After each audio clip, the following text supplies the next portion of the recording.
Hello, welcome back to Warhammer. Simplified, not simple. I'm George. I'm Henry. And in this episode, we're going to be going over painting, which could be considered one of the more important aspects of the hobby. Depends on who you are. Cough, cough. Yeah, it's definitely for you, it's the most important aspect. Yeah. For me, I have just so many models The painted. Grey Knights. Nah. They're a colour. Alright. So we'll start with the really basics. Stuff you need. Paint. Yeah. You should probably buy some paint. We'll go. Unless you play Death Guard, and then you can get around it with other substances. But paint's usually pretty important. We'll go more into detailed paints later. Things I can recommend: a good paintbrush, like an actually good one. Also, a paintbrush is not like a canvas paintbrush. You will need a small paintbrush and a good one at that. And also, you probably want at least two different sizes of brush. A small one and a slightly bigger one that you can use for. You can go for three. Like you can have a tiny one for detail, a smaller one, a medium, or you can go small, medium, large, or whatever. I mean, if you're painting knights, for example, you'll probably want a larger brush. Yeah, you don't want to be doing those panels with a detail brush. Yeah, you definitely want at least two sizes. Alright, going into paints. So, there's multiple different options of where you can buy your paints. You can get your paints from Games Workshop, which would be Citadel, Vallejo, AK, Army Painter, etc., etc. I bought all my paints from Games Workshop and still basically have everything from there. Other people don't. A lot of Games Workshop often gets sort of flack for the Citadel range. I don't mind it, but Citadel mainly gets flack for a couple of specific colours and the interesting paint pots they've got. They're so good, guys. Don't worry about it. yeah. If there was a way to make them worse, Games Workshop would have found it by now. Now, however, whilst Games Workshop gets flack for some things, there are other things they're absolutely praised for. So, contrast paints. Contrast paints are excellent. They're great, especially if you're starting out and you're just trying to paint, like, for example, 40 orc boys.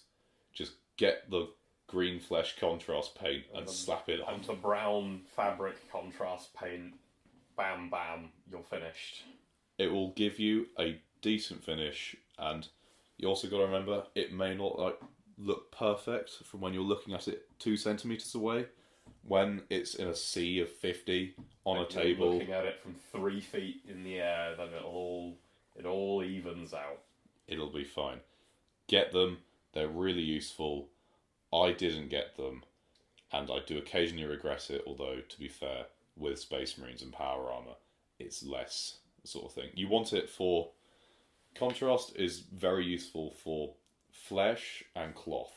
Fabric for natural things or stuff with a lot of texture to it. Yeah, basically the way it works is it'll naturally sink into the recesses and cause natural shading.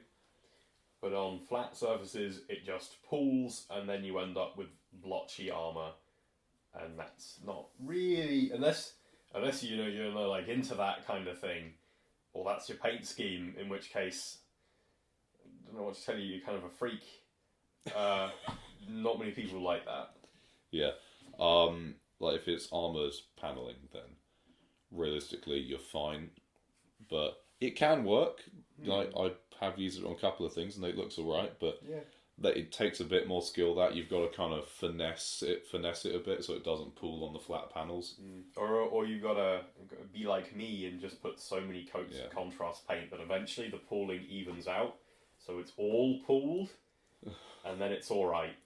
Yeah, don't do that. So paints you'll need, and we'll carry on with the paints. Now, primer. You do need it, no matter what this guy says with this sort of anti-primer propaganda. It's fake news, man. It's fake news. They're using the primer to turn the frogs gay. No, but seriously, you do want to be getting it. It makes your life so much easier. It's important because it will just keep your paint sticking to the model. Also, like the models come out grey generally. They're a dark grey. If you're trying to paint a lighter colour, for God's sake, get like a cream or white primer and just put it on. If you're going to be using contrast, you should probably use some primer, or at least spend the time to put a base coat of something light on the armor panel first, even if it's by hand. No, contrast does need. I think the general rule is you should have white or a light primer. Grey, contrast. cream, or white for contrast paint generally. Not black. Now, primer does come in all colours. The proper ones you should be using really are white, grey, black are kind of the block colours, and you go for some cream or some darker grey or something like that. Okay, so another thing with the primer would be you can see through the lies of the Jedi. It is okay to use the primer as the base layer of colour. It's fine. If you're painting black Space Marines, you can spray them black. Yeah, it's fine. I was told repeatedly. I would watch a Black Templar tutorial video, and it would be first you prime them black, and then you paint over a layer of Abaddon black. It's the most pointless thing in the world. So don't do that. It can be your base colour and your base coat, and it really does make your life a lot easier. Be careful though, if you're priming them white and white's your base colour, you will need a second coat. I prime so many things white, and you always need second coats. White covers the coverage is miserable. Yeah. Man, you don't get it. But also an important thing is choose the right colour of primer, if that makes sense. If it's going to be a dark colour scheme, you should probably not choose white as the primer. If it's going to be a light colour scheme, you probably shouldn't choose black as the And colour. if you're doing a bit of both, then go in the middle and choose grey. Yeah. You know, it's really kind of situational and depends, but you should get some. It is useful, and it's highly recommended that you get it. Another thing that can be quite helpful for beginners as well, shade paints, another praising of Citadel. Yes. They're so useful. Nuln Oil makes things look good. Shade paints are like contrast paints, but even thinner. They seep into the recesses and leave virtually no effect at all on most of what you're putting them on. And yes, they are extremely useful. These are ones where a shade paint can definitely be used on an armor paneling section. Yeah. Although, be careful, it can ruin it. Like, you wouldn't put Nuln Oil on white, for example. It's normally fine on dark colours and metallics, if you have metallic armour. If you're using a lighter colour, you should be very careful with shade paints, because they will change the colour of the armour panel. Think of it as a weaker contrast, basically. But they can be really helpful if you have painted. They're really good for metallics, for example. If you want to you've painted your gun silver, putting a bit of Nuln Oil on there really can get some details. Builds out the shadows and makes it slightly less silver box. It also does a good job of dulling down the metal, because especially like Leadbelcher, which is the Citadel main silver, it's quite bright, and dulling it down a bit, if your paint scheme is a bit more that kind of style, does work quite well. Worth mentioning is that different shade paints work to do different things as well. Think of it, it is not one size fits all. Using Nuln Oil on some things will not work. You need to be careful and consider how things will turn out before you start shading them. Right, this sort of brings us on to our next point of get a test scheme. Have one model that you try everything you're thinking out on first. So that's how I learnt that Nuln Oil on the white looks bad. So on the Pauldron, I sort of had an idea it would probably look pretty bad. However, I checked, I saw, and it did not work. And you just have that one model that you try everything on. Coincidentally, if you play Space Marines, guess what the Games Workshop shop will give you for free? Space Marine. Oh yeah, the Mini of the Month. Perfect. Yeah. Extra Space Marine. The introductory Space Marine as well, you can just ask for, is a good test bed for most armies, actually, because it's flat surfaces with some slightly more detailed parts where you can test out what certain things will look like. Also, you also want to pick your So when you're going for your test scheme, look for some inspiration. It's often good to find some. Official artwork, other people's stuff, video game. Like anything, just so you can get an idea of a colour scheme. It'll save you money in the long run rather than just buying all the paints. Don't just go to the Games Workshop store, take one paint of every name off the shelf, put them all in your basket, and then go, well, I can now paint my colour scheme. Yeah.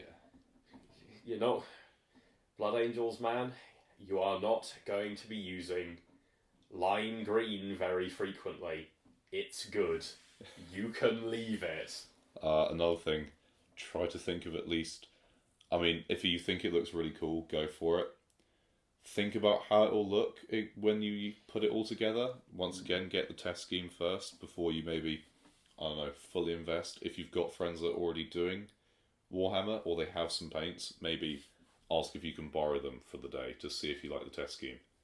It's always a good idea to go for that. At the end of the day, they're your models, and you can do what you want with them, but it's probably a good idea to try and test it out first so you don't totally waste your money or anything like that. Yeah, make sure you like it before you spend too much on it. I guess another thing from the test scheme and knowing from inspiration what you want, the colours you pick, you don't need too many. And when we say you don't need too many, you don't need like 50. Four main colours. Having 9 overall like paints is quite a reasonable thing. It's not crazy. Personally, I'd say most armies benefit from looking really strong around having about 4-ish main central colours, and then you can mix and match and bring in other ones to get some depth and whatnot. But you don't want the Rainbow Man with, say, your Space Marine who has a red arm and a blue arm and a yellow body and a green shoulder pad and an orange shoulder pad, and then one leg is pink and one leg is purple, and his helmet is white with, I don't know, black eyes that are doing the game theory bleeding thing. Just don't. It won't look good. It'll look silly, and you will hate painting it as well. 4 colours. It will make your life easier. Oh, that is another thing. For God's sake, don't hate yourself while you're painting it. You can go for a simple colour scheme. Just go for what looks cool. You don't need to spend 3 hours on every single detail. It is your first model. Unless you play Genestealer Cults. Yeah. And then there's no way around it. It's your first model. It's not going to look good compared to stuff you'll carry on making. It's the first one. It's going to be the worst, even if it... I mean, obviously, it will look good, but, don't compare yourself to the people on Instagram that actually have painting minis as their professional job. Yeah, that's not worthwhile. You can take some inspiration from there, but don't compare yourself to that. You don't need to. I mean, I guess we'll go with paints that you do. There are some paints that you probably should have. Yeah. You want black and you want white. You probably want some sort of silver and some sort of gold, because almost every army will have them somewhere, unless you're playing Tyranids, because Tyranids are little freaks. No, Probably also want Null Oil as a base. The paints you really want are, as a general list, you always want white and black. That's important. A form of metallic for pretty much all armies you should have. A form of shade or contrast is always nice. And usually, red as well shows up in some form across virtually every army in the game. Even if you don't think it, you will need it. At some point, you will find a detail, and it should be red. And if you don't have red, you'll be sat there going, God damn it. What do I do now? Red's the primary colour. Actually, maybe get your primary colours. Oh yeah, well, I don't know. Yellow doesn't show up that much. It can be helpful to have lightening other colours if you need to blend something. Oh, that's a good point. Don't be afraid to blend. It's fine. You can just mix them together. You might It run out works. of paint after a while if you're not being careful, but That is true. Actually, so we've said a lot about the GW stuff. There are other paint options, as was mentioned by Henry earlier. GW's white and black are notoriously bad. buy your white and black from something somewhere else. AK, Vallejo, both of them will be fine. Unless it's Vallejo white, which I don't understand why, but personally I've had an awful experience with it, and I think it's worse than the GW, but that's probably just me. Skill issue. Nah. But yeah, look into what is good. There are different companies have different reputations for what their good paints are. The Citadel range, for example, their reds are well known, especially Mephiston, for being really good. Coverage is another important one. The Mephiston has great coverage. You know, the paint on your brush will last. You can keep going with that same paint for a while, whereas others you could run out, I don't know, in 2 strokes, and Yeah. you don't want that. They can be very, very annoying. Also, you know, you can try some advanced stuff, but just it's your first model. You don't need to try anything advanced. Just get the base colors down. Don't edge highlight. You don't need OSL non-metallic metal on your first Space Marine, man. It's all good. There are people who care about you. You can step away from the edge of the building. Yeah, it's, you know, let's be reasonable. You can build the techniques, and I know I have. I've definitely gotten far better at painting. Learning to highlight and things like that will come with time and practice. Although, while we're saying this, don't try the advanced stuff. At the same time, try new things. You know, Make sure you're attempting it. Not if you don't do it, then you'll never be good at it. So, but you know, within reason. You don't need to spend like 5 hours trying to perfect some technique that some guy has done, like OSL, when they've just got an airbrush and you don't, because you can't be asked to spend £500 on it, and it makes life so much easier. Actually, not now. We're moving on to airbrushes. They're cheating. airbrushes are very useful. Certain armies like airbrushes a lot. If you're a Knights player, honestly, an airbrush would improve your experience significantly. Same goes for Tau. Big flat panel armies. It might also be useful for Space Marines, but less so. An airbrush makes everything easier. I don't own one, and I think that having an airbrush is cheating with how much easier it makes, especially, annoyingly, in all like the tutorial videos you see. It's like, oh, and now just pull out your airbrush, and you are ending up thinking to yourself, well, I haven't spent £500 on the airbrush, and I don't really want to. Maybe, just maybe, it'd be a good idea, you know? Just gotta spend a little more money for your hobby. Just a little bit more money. No. Just wait until the Games Workshop branded airbrush comes out. Well, it was £10,000. Next thing they're going to announce, I swear. Well, to be honest, we've almost covered everything. Now, final thing. Thin your paints, please. It's the mistake. Fake news. No, it's the mistake everyone makes. Fake news. Everyone makes this mistake on the first model. It's like, sure, it looks alright, but it's just like thick, blotchy. You can just thin the paints down. It looks so much better. You really just thin it down and maybe apply multiple coats, and it just looks so much better. Don't thin contrast paint though.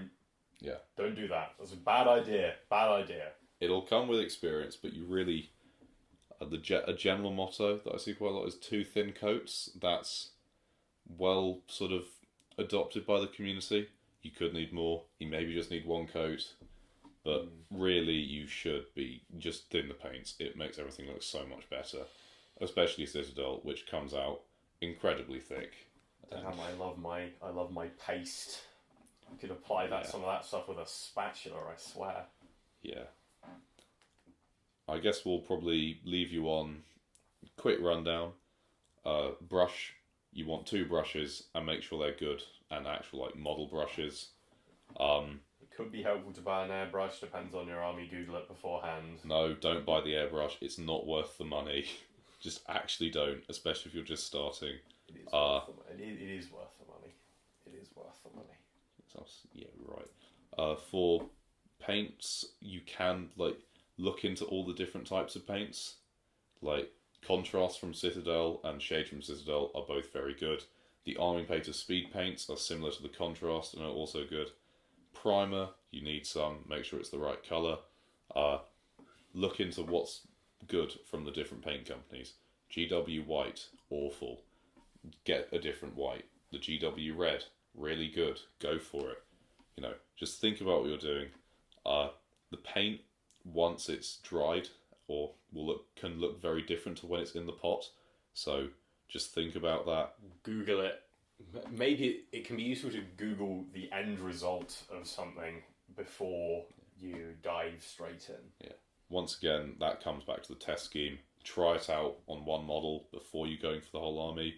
Maybe see if your mates have got some paints that are similar colour, just to see if you like it. Look for some inspiration. And, it's your first model. It doesn't have to be great, but it's going to be great for you, just go for it. Anyway, well, thanks for listening. We hope it was vaguely helpful, our sort of slightly unhinged rant. Hopefully. And, yeah, hope it was a help.